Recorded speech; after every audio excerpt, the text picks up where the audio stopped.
ಅಮೂಲ್ಯ. ಯಾರು ಮಾತಾಡ್ತಿರೋದು? ನಾನು ವೇದಾಂತ್ ವಸಿಷ್ಠ ಮಾತಾಡ್ತಾ ಇದ್ದೀನಿ.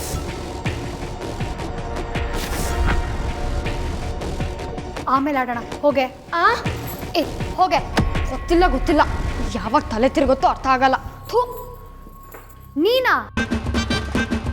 ನೀನ್ ಯಾಕೆ ನನಗೆ ಕಾಲ್ ಮಾಡಿದ್ಯಾ? ನಿನಗೆ ನನ್ನ ಹತ್ರ ಏನು ಕೆಲಸ? ನಿನ್ನ ಹೆಸರು ಕರಿತಿದ್ದೀನಿ ಅಂತಂದ್ರೆ ವಿಷಯ ಇಂಪಾರ್ಟೆಂಟ್ ಅಂತಾನೆ ಅರ್ಥ.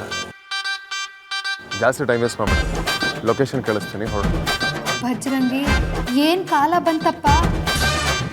ಅಲ್ಲ, ಇವನೇ ನನ್ನನ್ನು ಮೀಟ್ ಮಾಡಬೇಕು ಅಂತ ಕಾಲ್ ಮಾಡ್ತಿದ್ದಾನಲ್ಲ. ಇವತ್ತು ಸೂರ್ಯನಾದರೂ ರೂಟ್ ಚೇಂಜ್ ಮಾಡ್ಬಿಟ್ನಾ? ಹಲೋ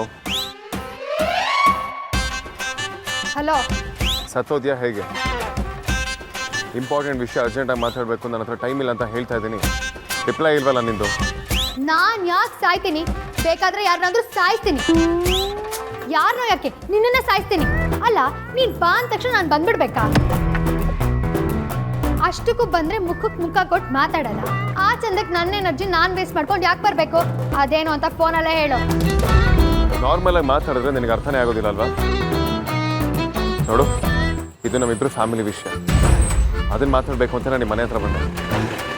ಸುಮ್ಮನೆ ಮನೆ ಮುಂದೆ ಯಾಕೆ ಅಂತ ವಾಪಸ್ ಬಂದೆ. ಅದಕ್ಕೆ ನಾನೇನು ಮಾಡಬೇಕು? ನನಗೆ ಯಾವತ್ತೂ ಆರ್ಡರ್ ಕೊಟ್ಟರು ರೂಢಿ. ನಾನು ಹೇಳಿದ್ದಕ್ಕೆ ಯಾಕೆ ಅಂತ ಕೇಳಿ ರೂಢಿ ಇಲ್ಲ. ನಮ್ಮ ಫ್ಯಾಮಿಲಿ ಸಂಬಂಧಪಟ್ಟಿದ ವಿಷಯ ಅಂತ ಹೇಳಿದೆ. ಬರಲಿಲ್ಲ ಅಂದರೆ ಲಾಸ್ ಆಗೋದು ನಿನಗೆ. ಇದಕ್ಕೆ ಮೀರಿ ನಾನು ಏನು ಹೇಳೋದಕ್ಕಾಗಲ್ಲ.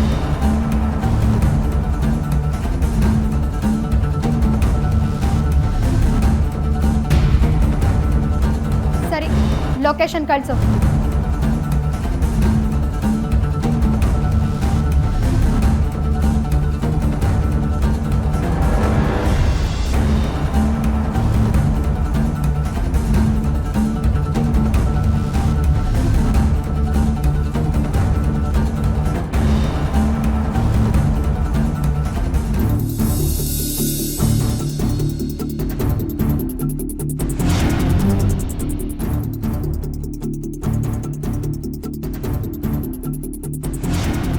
ಏನು ಮಾತಾಡಬೇಕು? ನಿನ್ನ ಥರ ಹಿಂದೊಂದು ಮುಂದೊಂದು ಮಾತಾಡೋಕೆ ನಂಗೆ ಬರಲ್ಲ. ನಾವೇನಿದ್ರು ಡೈರೆಕ್ಟ್ ಅಮ್ಮ. ಅಲ್ಲೇ ಡ್ರಾ, ಅಲ್ಲೇ ಕ್ಲಿಯರ್. ಒಂದು ನಿಮಿಷ, ನನ್ನ ಹತ್ರ ಜಾಸ್ತಿ ಟೈಮ್ ಇಲ್ಲ. ಡೈರೆಕ್ಟ್ ವಿಷಯಕ್ಕೆ ಬರ್ತೀನಿ. ಹಾಗಿದ್ರೆ ನಮ್ಮದು ಒಂದು ನಿಮಿಷ. ನೀನು ವಿಷಯಕ್ಕೆ ಬರೋಕ್ಕೂ ಮುಂಚೆ ನಾನು ಒಂದು ಕ್ಲಿಯರ್ ಮಾಡಿಬಿಡ್ತೀನಿ. ನಾನು ಕೇಸ್ ಹಾಕ್ತೀನಿ ಅಂತ ಹೇಳಿದ್ನೆ ಹೊರತು ಆ ಥರ ಎಲ್ಲ ನಾನು ಮಾಡಲ್ಲ. ಇಷ್ಟಕ್ಕೆ ನೀನು ಹೆದರ್ಕೊಂಡು ಮನೆ ಹತ್ರ ಬರೋದು, ಈಗ ನನ್ನನ್ನು ಸಪ್ರೇಟಾಗಿ ಕರ್ಸ್ಕೊಂಡು ಸಾರಿ ಕೇಳೋದೆಲ್ಲ ಬೇಕಾಗಿಲ್ಲ. Just stop it. ಸುಮ್ಮನೆ ಓಟ ಅಂತ ಮನಸ್ಸಿಗೆ ಬಂದಿದ್ದೆಲ್ಲ ಮಾತಾಡೋದಕ್ಕೆ ಹೋಗ್ಬೇಕು. ನನಗೆ ಕರ್ಸಿರೋದು ಬೇರೆ ವಿಷಯ. ಗೊತ್ತಿತ್ತು ಕಣೋ, ನನಗೆ ಚೆನ್ನಾಗಿ ಗೊತ್ತಿತ್ತು. ಇಂಥ ನಿರ್ಜನವಾದ ಪಾಳ್ ಬಿದ್ದ ಜಾಗಕ್ಕೆ ನನ್ನಂತ ಸುಂದರವಾದ ಹುಡುಗಿನ ಒಬ್ಳನ್ನೇ ಕರೆದಾಗಲೇ ನನಗೆ ಡೌಟ್ ಇತ್ತು. ನಾನು ಆ ಥರ ಹುಡುಗಿ ಎಲ್ಲ ಅಲ್ಲ. ಅಷ್ಟಕ್ಕೂ ನನಗೆ ಕರಾಟೆ ಬರುತ್ತೆ ಗೊತ್ತಾ?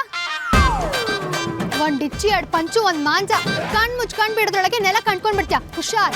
ಎಕ್ಸ್ಕ್ಯೂಸ್ ಮೀ, ಸ್ವಲ್ಪ ನನಗೂ ಮಾತಾಡೋದಕ್ಕೆ ಬಿಡು. ನಾನು ಆಗಲೇ ಹೇಳಿದಾಗೆ ನನಗೆ ಕರ್ಸಿರೋದು ಫ್ಯಾಮಿಲಿ ವಿಷಯ ಮಾತಾಡೋದಕ್ಕೆ. ಸುಮ್ಮನೆ ಏನೋ ಅಸ್ಯೂಮ್ ಮಾಡ್ಕೊಂಡು ಹುಚ್ಚಿ ಥರ ಆಡಕ್ಕೆ ಹೋಗ್ಬೇಡ. ಓ, ನಿನಗೆ ಹುಡುಗಿರಂದ್ರೆ ಕಾಯಿಲೆ, ಅಲರ್ಜಿ ಇದೆಯಲ್ವಾ? ನೀನು ಆ ಥರ. ಸುಮ್ಮನೆ ನಾನೇ ಏನೇನೋ ಅನ್ಕೊಂಡು ಟೆನ್ಷನ್ ಮಾಡ್ಕೊಂಡ್ಬಿಟ್ಟೆ. ಏಯ್, ಆ ಥರ ಅಂದರೆ ಏನಿಲ್ಲ, ಅದೇನೋ ಹೇಳಬೇಕು ಅಂದೆಲ್ಲ ಹೇಳು. ನಿಮ್ಮನೆ ಲ್ಯಾಂಡ್ಲೈನ್ ನಂಬರ್. ಓ, ಅದನ್ನ ಕೇಳಕ್ಕೆ ಇಲ್ಲಿವರೆಗೂ ಕರ್ಸಿದ್ಯಾ? ಫೋನಲ್ಲೇ ಕೇಳಿದ್ರೆ ಹೇಳ್ತಾ ಇರ್ಲಿಲ್ವಾ? ಅಪ್ ಆ್ಯಂಡ್ ಡೌನ್ 30 ರೂಪಾಯಿ ಪೆಟ್ರೋಲ್ ಖಾಲಿ ಆಗುತ್ತೆ ಗೊತ್ತಾ? ಹೇಳಿದಷ್ಟಕ್ಕೆ ಉತ್ತರ ಕೊಡು. ವಿಷಯ ಮುಂದೇನೂ ಇದೆ. 080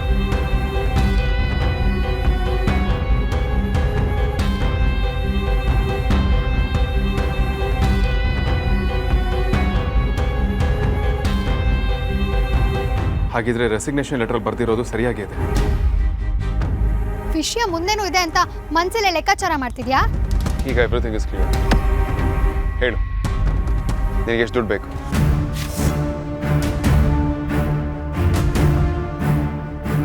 ದುಡ್ಡ?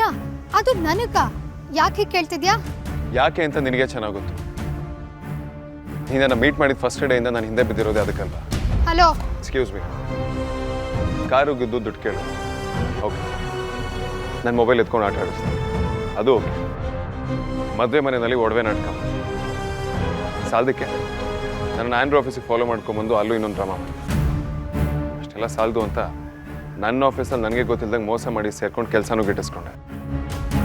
ಇಷ್ಟೆಲ್ಲ ನೀನು ಮಾಡಿರೋ ದುಡ್ಡಿಗೆ ಅಂತ ನಂಗೆ ಚೆನ್ನಾಗಿ ಅರ್ಥ ಆಯ್ತು. ನಾವು let's just get to the point. ಎಷ್ಟು ದುಡ್ಡು ಬೇಕು? ಲೂಸು, ಪೂರ್ತಿ ಮೆಂಟ್ಲಾಗಿದ್ಯಾ ಹೇಗೆ? ಅಷ್ಟಕ್ಕೂ ಬೇಕಾಗಿರೋದು ನಿನ್ಗೆ, ಅದು ನನ್ನಿಂದ. ಇಲ್ಲ ಅಂದಿದ್ರೆ ಇಲ್ಲಿಗೆ ಯಾಕೆ ಕರ್ಸ್ಕೊಳ್ತಾ ಇದ್ದೆ?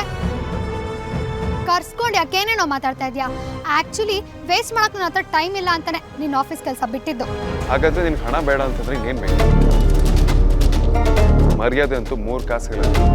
ನಾನು ನೋಡ್ತಾನೆ ಇದ್ದೀನಿ, ಹಾಸ್ಪಿಟ್ಲಿಂದ ಈಗಿನವರೆಗೂ ತುಂಬಾನೇ ಹದ್ಮೀರ್ ಮಾತಾಡ್ತಿದ್ಯಾ.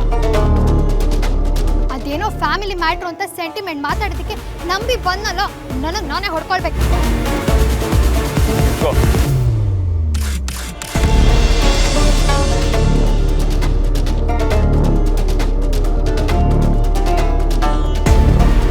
ನಿಮಗೇನು ಬೇಡ ಅಂದ್ರೆ ನನ್ನ ತಮ್ಮನ್ನ ನಿಮ್ಮ ಜಾಲದಲ್ಲಿ ಯಾಕೆ ಸಿಕ್ಕಾಕ್ಸಿದ್ರಿ?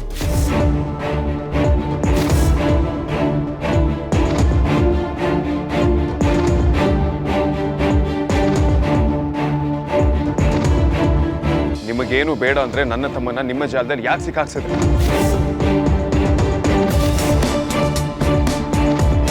ಹೇಳು, ಯಾಕೆ ನನ್ನ ತಮ್ಮನಿಗೆ ಬಲೆ ಬೀಸಿದ್ದೀರಾ ಅಂತ?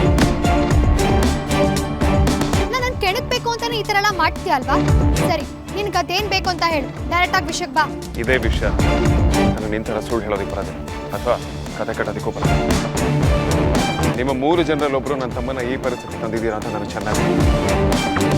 ಈಗ ಹೇಳು, ನನ್ನ ತಮ್ಮನ ಟಾರ್ಗೆಟ್ ಮಾಡಿರೋದು ಯಾರು? ನೀನಾ, ನಿನ್ನ ಅಕ್ಕನ ಅಥವಾ ನಿನ್ನ ತಂಗಿ? ಹಾಗೆ ಮಾಡ್ದಿರೋದಕ್ಕೆ ಎಷ್ಟು ಚಾರ್ಜ್ ಮಾಡ್ತೀರ ಅನ್ನೋದನ್ನ ಸೇರಿಸಿ ಹೇಳಿ.